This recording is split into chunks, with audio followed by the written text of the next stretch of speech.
Kevin Clark, and this is Dead Wax True Crime, another true crime podcast. Following an interview conducted live on Police Department. Today's date is January 14th, 1990. The current time is 2:10 p.m. You're listening to Series 1, the June Larimore Project, and this is Episode 3. The investigation continues. This interview will be in reference to police complaint number 90119, the homicide investigation of the death of June Larimore. This interview will be conducted with Priscilla Bullard. Ms. Bullard, would you state your name for me, please? My full name is Priscilla Hamlin Bullard. This is Sergeant Barry Miller interviewing Priscilla Bullard on January 14th, 1990, a Sunday. That's just 3 days after June's body was discovered.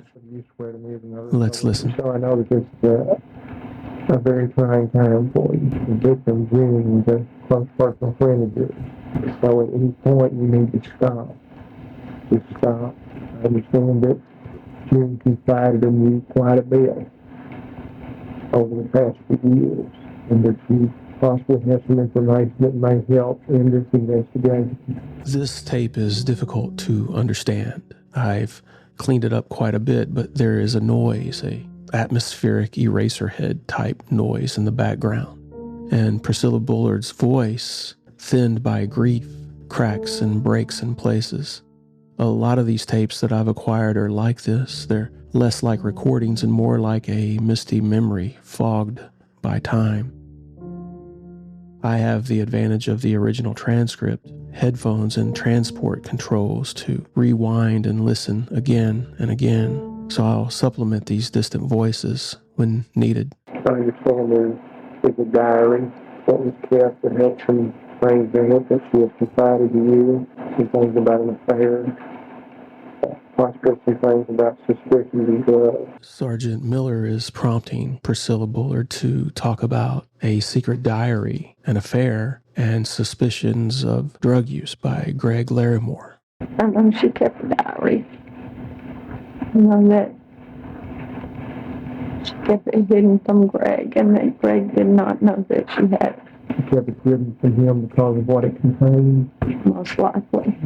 She confided in you what some of the things were that it did contain. Yeah. Can you share those with me? Concerning an affair or One night stand and affair, something while her and Greg were married or while they were dating or living together. to the best of my knowledge, it was while they were living together, but before their marriage.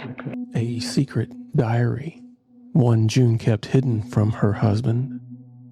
Priscilla Bullard believed June had written in it about an affair, a one-night stand she had while she was living with Greg, but before their wedding vows. She was living with Greg. They were not married. Do you know who this person was?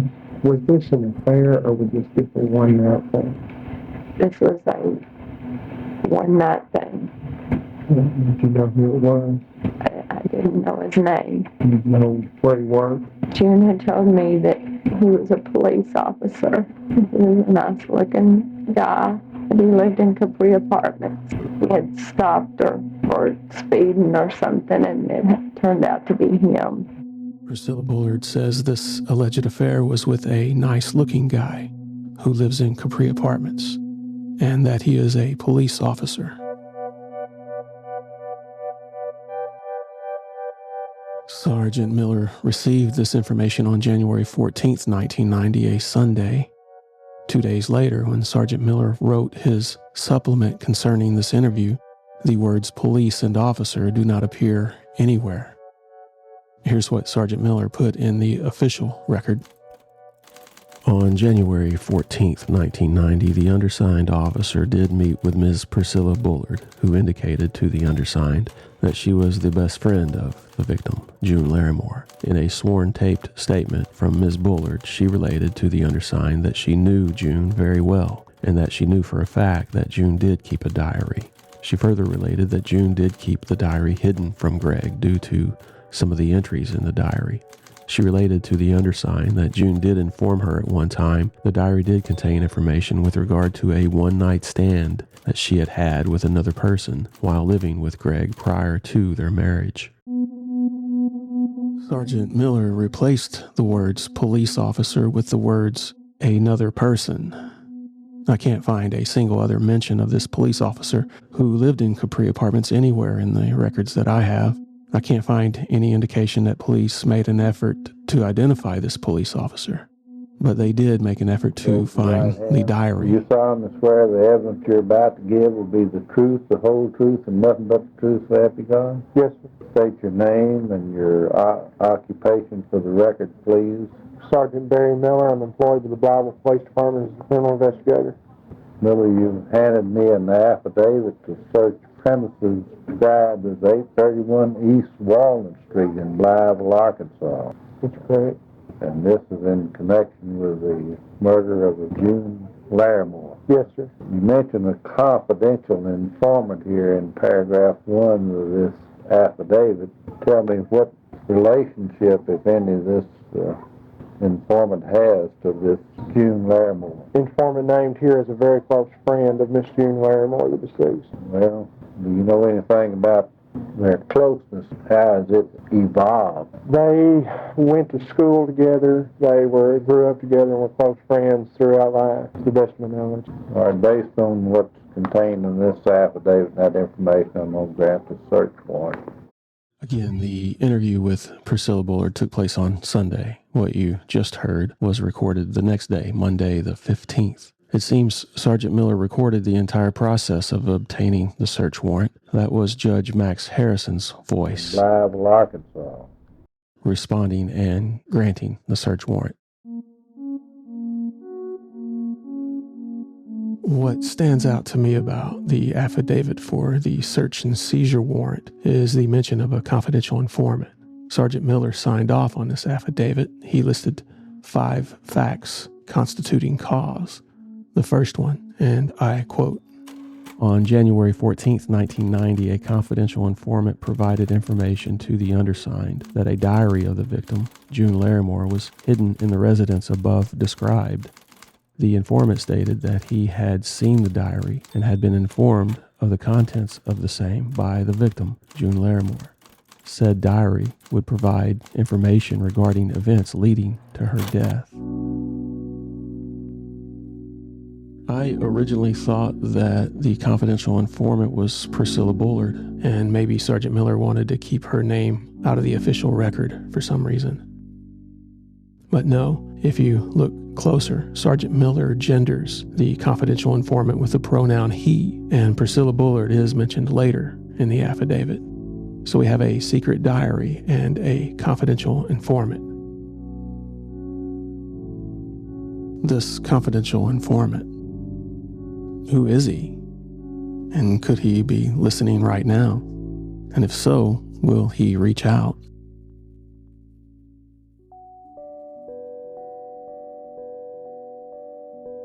Larimore home later that day. The diary was not found. And as far as I can tell, it never has been found. If it existed, maybe it's still out there somewhere, or someone knows what happened to it. So let's recap quickly. A secret diary lost, a confidential informant identified only as he, and an alleged one-night stand with an unidentified police officer who lived in Capri Apartments.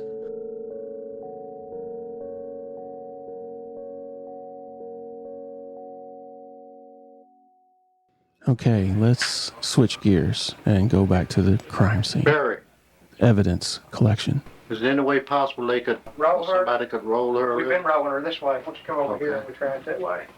This is audio from the crime scene. Sergeant Robert Tunson was assigned to videotape the scene. That's his voice that you will hear mostly in this audio.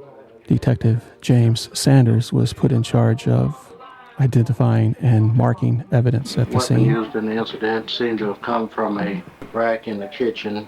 It didn't take long until they were pretty sure they had found the murder weapon. As we told you in episode 2, the house was very clean. clean enough to cause immediate suspicion and lead investigators to believe that whoever killed June spent a very long time cleaning up the scene. But oddly, in the kitchen sink, Detective Sanders noticed something. It appeared that suspect washed the murder weapon in the sink, which still had blood stains. Detective Sanders noticed blood stains and a half-smoked wet cigarette. This is from Detective Sanders' January 17th supplement. The undersigned, while present in the kitchen area of the residence, did notice a cigarette that was in the right side of a double stainless steel sink.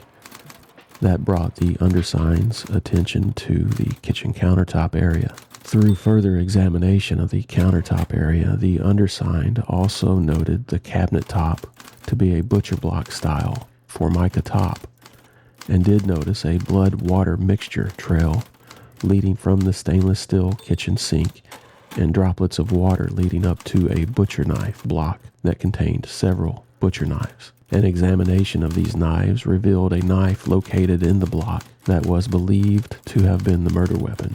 The reason for this determination is when the knife had been viewed while pulling it from the block, that it showed a wet blood trail on both the knife and the block.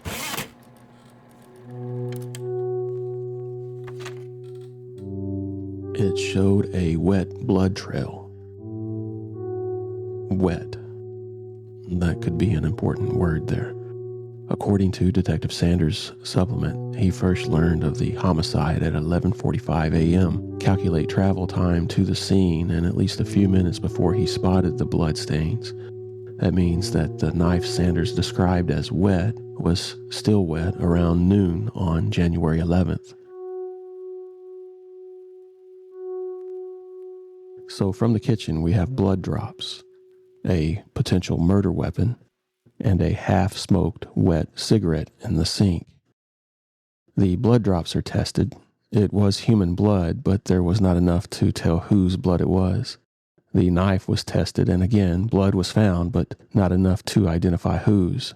The medical examiner was able to determine that it was the murder weapon.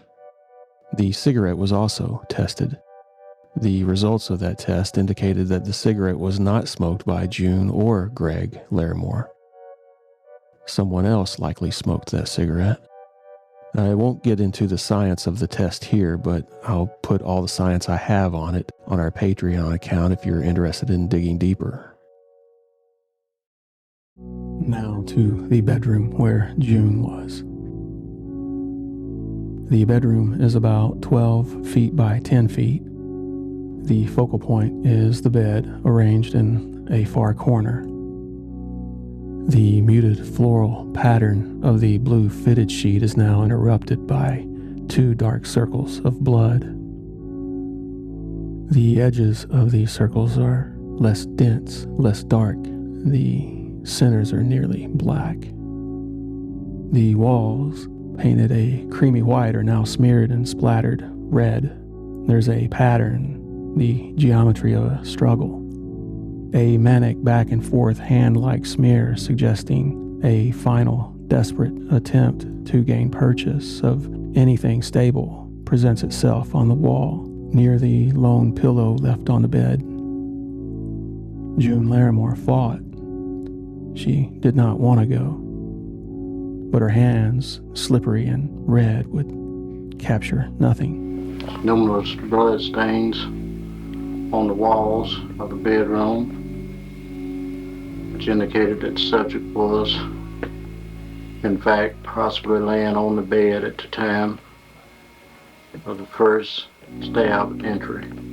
The wrinkles of the fitted sheet hint at how June may have been dragged off the bed. They form a V shape pointing to the foot of the bed. The way June's underwear are rolled down to around the top of her thighs seems to fit with the direction of these wrinkles. Between the door and the bed is that braided rope rug, oval and white with a few different shades of blue. June's body posed like a ballerina lies on top, her white underwear soaked red, but only in the front, that they are still white in the back, another small detail that whispers something. Like Lieutenant Blair said, when you're in a place like that, Everything talks to you. But so much of this talk is too distant to comprehend. June is still wearing her watch and a ring on her left hand. She has large banana clips in her blonde hair, which is now also stained red in the front. Sergeant Barry Miller was assigned to photograph the scene. As Sergeant Miller went to get his camera, according to court records, Captain Claiborne Hicks picked up the bed covers at the foot of the bed to check for a murder weapon. He relocated those covers closer to the window, surely a breach of standard protocol. There were other issues with the gathering and processing of evidence. Detective Sanders called the Arkansas State Crime Lab for assistance. Ken King was sent to the scene to collect prints, blood scrapings, and trace evidence. King swept the floor for hair and trace evidence using transparent tape, which he then sealed in an evidence envelope. This evidence from the floor remained sealed in that envelope and untested for about 10 months. The fitted sheet, the one with the 2 massive circles of blood, well, that was never examined for hair by the State Crime Lab, and admitted error by State Crime Lab criminalist Don Smith. June's hands were bagged at the scene to preserve any evidence that may have been under her nails from the struggle. Court records indicate that the crime lab never scraped under her nails for an analysis. Police collected a lot of evidence. They took the bedclothes, the knife, the cutlery set, the rug June was on, her husband's clothes that she was also lying on. They took the cigarette from the kitchen sink, some damp towels from the bathroom, and much more. Yet if everything talks to you, this evidence was telling on no one. Police get no physical evidence to tie anyone to the murder of June Larimore. So they turn to science and Dr. Fahmy Malik. The time of death becomes the foundation for the entire case. And everyone knew that.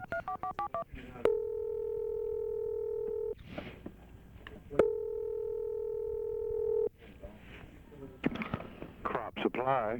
Hi, good afternoon. This is Sergeant Miller at the Police Department. Yes. I was needing to try to talk with someone and see what time Greg would have gotten to work yesterday morning, if that's possible. Yeah, I'm his father. Okay. Do you remember what time he came in yesterday? He's always late. He works for his father. He's always late, but he's never, like 7:00. He works at 7. And I honestly don't remember. Okay. Do you remember if Greg was on time or 5 minutes late or early? He He was here. Now he was here a little before 7. That's unusual. Okay. Usually, but he's never, over 7:05. Just right in there, right around 7. Right. But he got there a little bit early. Al thinks he was, and I don't know, How much are we talking? Just a few minutes? Yeah, 5 minutes, one way or the other. Okay, great. Have y'all established a time of death yet? I hadn't got any reports back from medical examiner yet at all. So I don't, at this point, I have no idea, sir. All right. I appreciate it. Thank you, sir. Bye-bye. That was the voice of Sam Larimore, Greg Larimore's father. This call was made the day after June's body was found. Even then, Sam Larimore knew what question to ask. Have y'all established a time of death yet? This call was made at 2:52 p.m. on January 12th, 1990, and Sergeant Miller may have had no idea, but there were others at the Blytheville Police Department who did know more about June's time of death. Remember the phone call from the last episode, the lost tape phone call? Son of a bitch. Well, that call was made at 4:08 p.m. the same day. In that call, Dr. Malik informed Chief Christie and Captain Hill that his estimation of the time of death was before 6 p.m. Prior to 6 o'clock, Ralph. Oh, shit.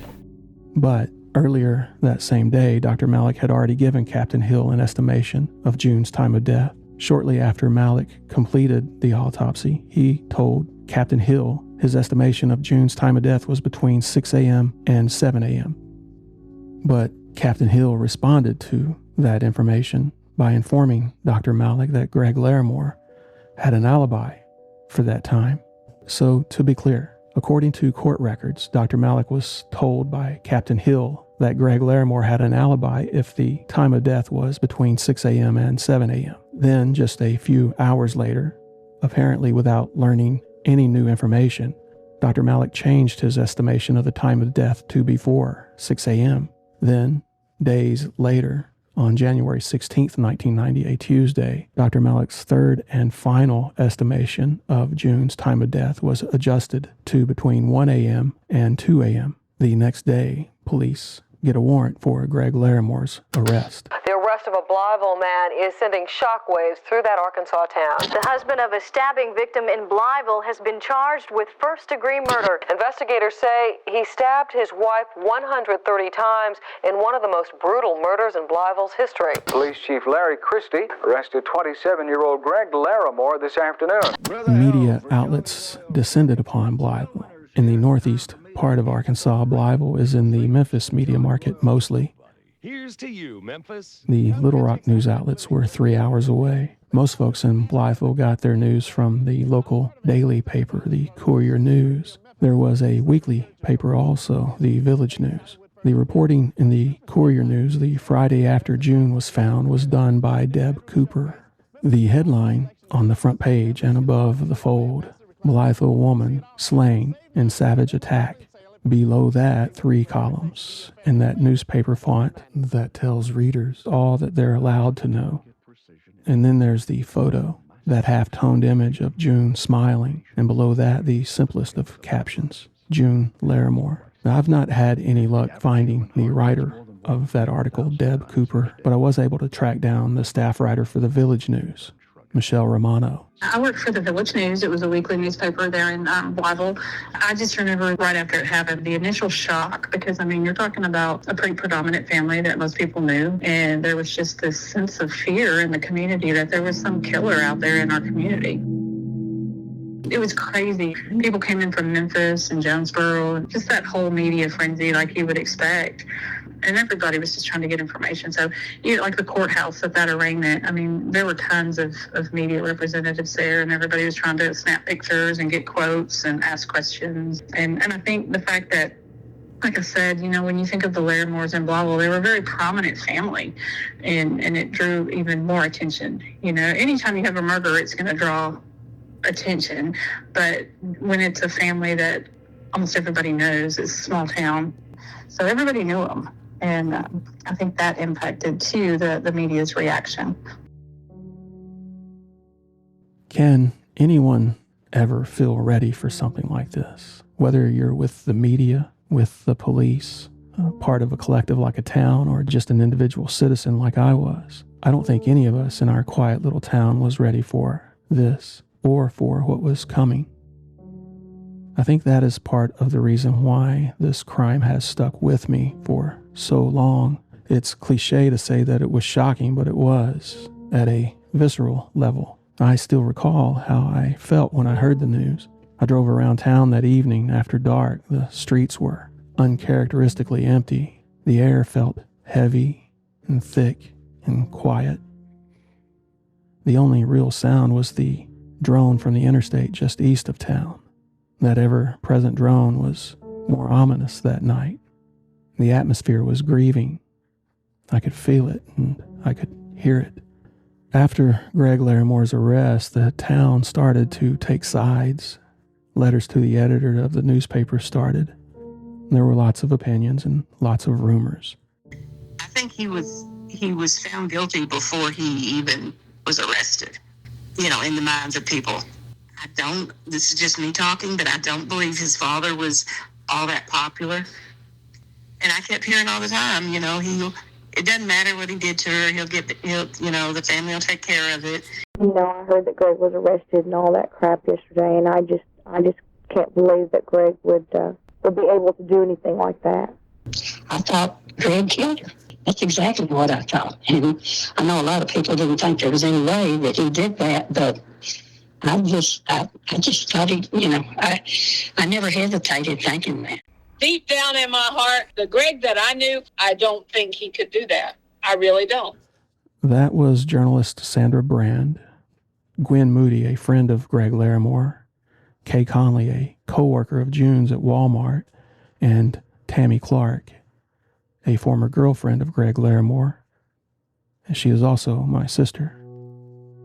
So I need to come clean on something I've kept from you for almost 3 hours now. I knew Greg Larimore. My sister dated him in high school and they went to prom together. I think I was in 7th grade when they started dating.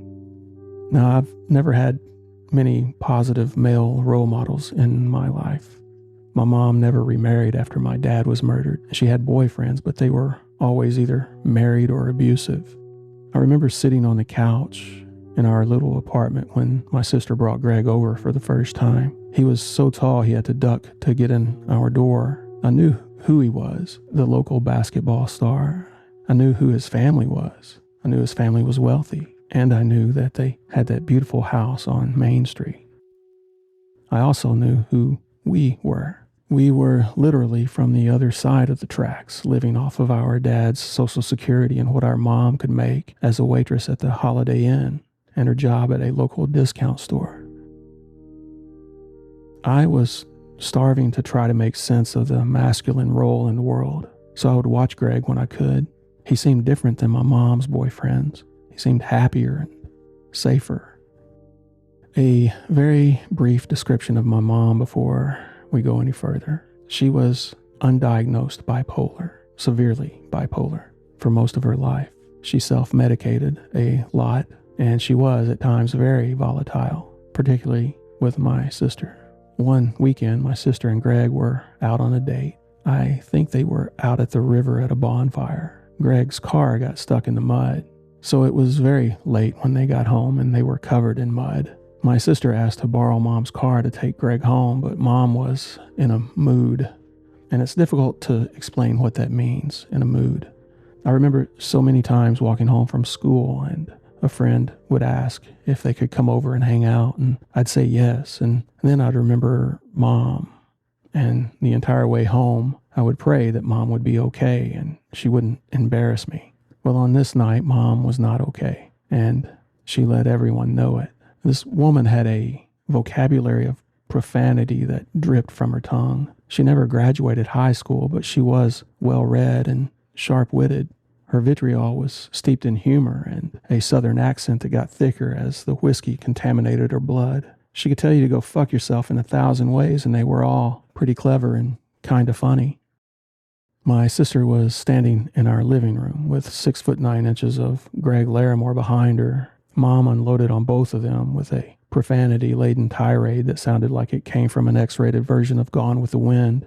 My sister's simple and logical request for the keys to my mom's car was denied with a response that neither of us have ever been able to forget. You tell that motherfucker to sprout wings and fly home. I believe Greg walked home that night, but during the tirade, what I remember most is looks of understanding and reassurance from Greg. I perceived him as being very calm in the face of my mom's tirade. His expression somehow communicated that he understood that our mom's actions were not a direct reflection on who we were. So now you know. And moving forward, if you continue to listen, the question at the front of your mind should be, how objective can Kevin Clark be on this subject? Well, that is the same question I ask myself with every sentence that I type. And here's my truth. I don't want Greg Larimore to be guilty of this crime. I'd much prefer it to be some anonymous monster. But my job here is to put that aside. And I know I can do that. And if I don't, I know that you will call me on it. Objectivity is not passive. It's not a concept that you learn once and you've got it. It's an exercise that you have to build and reinforce over time. And that is how you build and keep a reputation. And I'm certainly not going to sully mine over this project. So we've got a few minutes left. I think it's important to start talking about a timeline. What happened and when. A little bit before 9:30 on January 9th, 1990, Tuesday, 2 days before June's body was found. Arkansas State Police responded to a report of a single car crash on State Highway 239, a couple of miles west of Blytheville. Upon arrival, the police report states the body of 31-year-old Ronnie Lee Moody was lying in the road. He had been ejected from his vehicle and died from his injuries. Ronnie Lee Moody was the circulation manager at the Village News and the brother of this man. Terry, this is an interview with Randy Moody, reference to the homicide of June Larimore. Present is myself, Sergeant Lampy, and Randy Moody. Dates 1/17/90. Time is 9:05. Randy, give me your name and where you live. Randy Moody, 422 East Kentucky. Randy, what relationship do you have with the Larimores? They were mine and my wife's best friends, I guess. We run around together. I have seen Randy Moody described as Greg Larimore's best friend many times. The day after his brother's death and one day before June's body was found, a wake was held for Randy Moody's brother. June and Greg Larimore attended that wake, along with dozens of other people. This wake would be the last time June was seen alive in public. Now, because police never recorded interviews with Greg Larimore, we don't have his first-person account of what happens next, but we do have his best friend's account of what Greg told him happened. Let's listen. And what time approximately did they leave Mary Helen? It was somewhere around 10 o'clock that night. Could have been closer to 11. I don't think so, because Gwen and I left after they did, and if I remember right, we got home about 11:15, somewhere in there. Were they planning on going anywhere after? As far as I know, they weren't. So, if someone says you and Gwen and Greg and June left the get-together over at Mary Helen and went to Holiday Inn, that's not true. No, that is not true.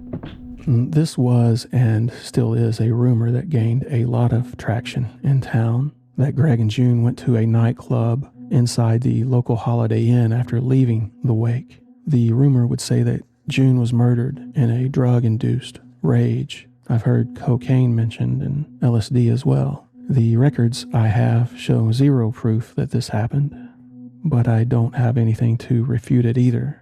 For police, it would seem that a trip to the Holiday Inn to interview staff would have been in order, and although it was on their radar, there's no indication that it ever happened.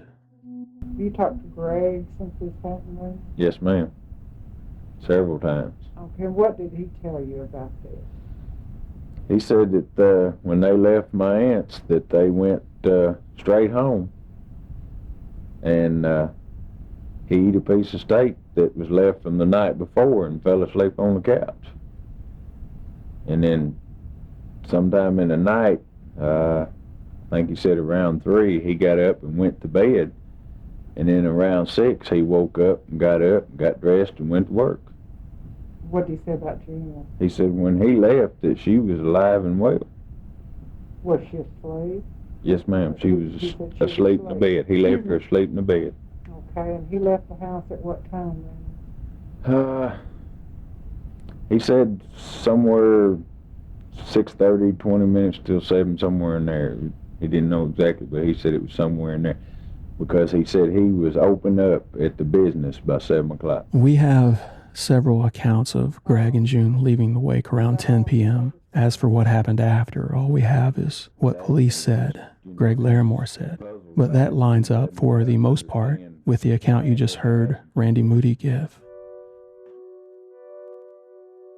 On the day June's body was discovered, and less than 1 hour after Greg Larimore was told by police that his wife was dead, Larimore was at the police station being interviewed. Now, I've already told you this interview was not recorded, nor was a written statement taken. As best I can make out, Greg Larimore was questioned by lead investigator Captain Ralph Hill and Sergeant Gary Buys.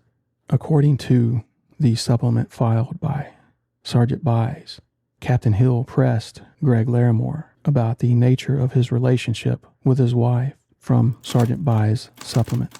Captain Hill asked what they had been fighting about. At that point in time, Mr. Larimore asked whether he was a suspect in the case. Captain Hill informed him that at this point, we were merely attempting to rule out suspects. At that point in time, Mr. Larimore stated he believed he needed to speak with someone. Captain Hill asked who he thought he needed to speak with, and he advised that he thought he needed a lawyer and that he would not answer any more questions until he had the opportunity to speak with a lawyer. At that time, Captain Hill did not ask him any more questions other than whether, if Captain Hill was able to set up a polygraph test or a lie detector test, whether he would be willing to take the test. Mr. Larimore said yes, he would set up the test and he would take it because he did not kill his wife. At this point in time, myself and Captain Hill left the room, leaving Mr. Larimore in the room by himself. Captain Hill went back to his office and did contact the Arkansas State Police, Jonesboro, Arkansas, in an attempt to set up a polygraph test. A few minutes later, Greg Larimore's parents arrive at the police station. They are given a few minutes alone with their son, after which, according to Sergeant Buys, Greg Larimore's father, Sam, demanded his son's release, again from Sergeant Buys' supplement. A discussion ensued over whether Greg Larimore could be released into his parents' custody, and Captain Hill advised negative, that he would not be released. Mr. Larimore at that time stated that Captain Hill had 15 minutes to make up his mind as to whether to charge Greg Larimore or he was going to take his son and take him home, and that he himself would see to it that Mr. Greg Larimore was provided transportation to Jonesboro to take the polygraph test. At that point in time, Captain Hill stated to Mr. Larimore that he was not bound by a 15-minute time limit and that he would be released when we decided that proper questions had been answered. Leon Burrow was the attorney for the Larimore family. He was also the deputy prosecuting attorney, presenting an obvious conflict. Burrow suggested the Larimore family contact local attorney Dan Ritchie, and once Ritchie arrived, the interview with Greg Larimore was essentially over, and on advice from counsel, Larimore now declined the polygraph test. So here, chronologically, we are not too far removed from the time Jane discovered her sister's body. Greg Larimore has been questioned and released. The crime scene is still being processed, and the police are very suspicious of June's husband. But does it rise to the level of tunnel vision? According to court records, there were at least 8 other suspects mentioned by police in the first week of the investigation. Now, remember that lost tape that we keep coming back to? Prior to 6 o'clock, Ralph. Oh, shit. Well, after that call on the evening of January 12th, this is just one day after June's body was found, police had what has been described as a heated meeting with prosecutors. Chief Christie and Captain Hill wanted a warrant for Greg Larimore's arrest, but prosecutors denied their request, at least for now. So, how many of the 8 other suspects that police developed in that first week had been cleared by the time that they demanded that warrant on January 12th? It's hard to tell, really. Police said they spent considerable time attempting to identify an unknown black male seen by witnesses in the cul-de-sac the morning June's body was discovered. Did you notice anyone unusual within your neighborhood this morning? Yes, I did, Mike. And what could you tell me about that? Well, it's not very much. I saw him briefly for about 3 minutes. He was a black person. I saw a tall black male with a black cap. Okay, so this morning, approximately 8:15, 10:08, I was getting my children in the truck. I was taking them to school, and I saw a black male. The black guy, he was walking down in front of our street, and I was looking at him through the kitchen window. Okay, I left my house at 7:30 this morning. When I went out the door kind of banged, and this black guy was walking down the street, and he was about in front of my father's truck, and he turned and looked at me. I was wondering what he was doing on the street because I knew it wasn't a through street. So I watched him. He walked down to the Larimore's house. He walked to the side, on the right side of the van, When he got in front of the van, he cut across and went towards where the back door is. Police eventually came to believe that person to be Mark Lockhart, but when presented with a photographic lineup, none of the witnesses could identify Lockhart as being the person that they saw that morning in the cul-de-sac. And one witness, who said he was familiar with Lockhart, told police that the person he saw in the cul-de-sac that morning was definitely not Mark Lockhart. In spite of that, it appears that police insisted that the black male on the cul-de-sac that day was Mark Lockhart. But a listener, Kay Connolly, reached out to me this week, and she told me that she knew who it was that approached the door of the Larimore home that morning. And the name she gave me was not Mark Lockhart. She told me a young man named Danny, who worked with her and June at Walmart, was returning some clothes he had borrowed from June for a Christmas party. Now, this description does fit with a report I have from police, but the name on the police report is not Danny, it's Xavier Wells. But just based on the two descriptions, it appears that Danny and Xavier may be the same person, and a background search confirmed that. Police interviewed Xavier Wells, but they did not record this interview.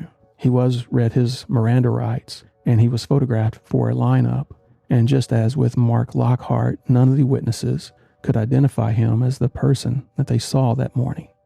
Wells told police that he was at home on Ruddle Road during the time frame that June was murdered. Police checked, and his roommate confirmed this. But Kay Conley remembers him living elsewhere and not on Ruddle Road. He was living on Main Street when June got killed. We would give him a ride to work in the mornings, going to Walmart. We came down, lived on the West End, we come down Main, we'd pick him up there up there by Pastime Pool Hall, those little rooms they had. It sounds to me like police had more work to do to figure out who this person was that was seen by so many people that morning. They settled on Mark Lockhart for some reason, in spite of a witness who knew Lockhart and explicitly said that the person he saw was not him. Xavier Wells told police that he lived on Ruddle Road with his roommate as an alibi, but his co-workers say he lived on Main Street, and neither Wells nor Lockhart could be identified in a photographic lineup. So it seems there are some undotted I's and some uncrossed T's here. Does this open up the possibility that the person seen by all these residents is someone else, yet to be identified? Earlier in this episode, I told you about how Ken King sealed floor sweepings from the Larimore bedroom in an evidence envelope, and that sat untested for 10 months. An analysis of those scrapings disclosed the presence of a hair fragment that exhibited characteristics associated with someone of African descent. Same story with the untested fitted bedsheet. When it was finally tested, hair from someone of African descent was found. And a substance on those hairs was later confirmed to be blood.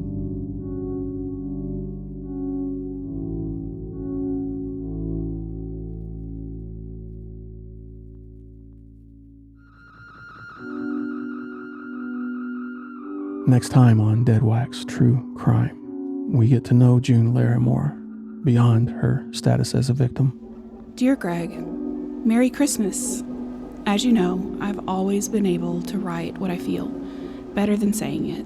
And Greg Larimore, arrested and arraigned, is free after posting a $150,000 bond, and his behavior, according to some, seems odd. I understand that you were the entertainer on Sunday morning. Yes.